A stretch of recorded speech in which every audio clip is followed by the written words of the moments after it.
بسم اللہ الرحمن الرحیم۔ السلام علیکم ویورز، آج میں آپ کو بتاؤں گی کہ بیوی پر ہاتھ اٹھانے کے بارے میں اسلام کیا کہتا ہے۔ اس سے پہلے آپ سے ریکویسٹ ہے کہ پلیز میرے چینل کو سبسکرائب کیجئے اور بیل آئیکن دبا دیجئے تاکہ اس طرح کی مزید ویڈیوز آپ تک پہنچتی رہیں۔ امام علی علیہ السلام کی خدمت میں ایک شخص حاضر ہوا اور عرض کرنے لگا کہ یا علی، کیا ہم اپنی بیوی پر ہاتھ اٹھا سکتے ہیں؟ بس یہ کہنا تھا تو امام علی علیہ السلام نے فرمایا کہ اے بندہ خدا، میں نے اللہ کے رسول سے سنا کہ عورت پر ہاتھ اٹھانا ایسا ہے جس سے اللہ کی رحمتوں کو خود انسان اپنے ہی ہاتھوں سے ختم کر دے۔ یاد رکھنا کہ انسان کی فطرت یہ ہے کہ جس چیز کو وہ کم تر سمجھتا ہے، حقیر سمجھتا ہے، تو وہ اس کو دباتا ہے، ابھرنے نہیں دیتا۔ جو انسان اپنی بیوی پر ہاتھ اٹھاتے ہیں تو اس انسان سے کوئی یہ پوچھے کہ کیا وہ وقت کے بادشاہ پر ہاتھ اٹھائیں گے؟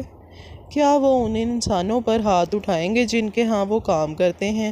بالکل بھی نہیں، کیونکہ انسان اپنے دماغ میں یہ سوچ لیتا ہے کہ کون اس سے بہتر ہے اور کون اس سے بدتر، اور یہی سوچ اللہ کے ہاں انسان کو گرا دیتی ہے۔ یاد رکھنا، جو انسان اپنی عورتوں پر ہاتھ اٹھاتے ہیں، ان کو کم تر سمجھتے ہیں، تو چاہے وہ صفا و مروہ جتنا سونا ہی کیوں نہ خیرات کر دیں، چاہے وہ خانہ کعبہ کے درمیان میں مر جائیں، چاہے وہ ساری رات سجدے کرتے رہیں، اللہ ان کی تمام عبادتوں کو ان کے منہ پر دے مارے گا، اور پہلا سوال ان سے قیامت کے روز یہی پوچھا جائے گا کہ جس چیز کو اللہ نے تمہارے پاس رحمت بنا کر بھیجا، تم نے اسی کو حقیر سمجھا۔ اللہ نے عورت کا دوسرا نام رحمت رکھا ہے۔ اللہ کی رحمت کی مثال اللہ نے عورت کی شکل میں دی۔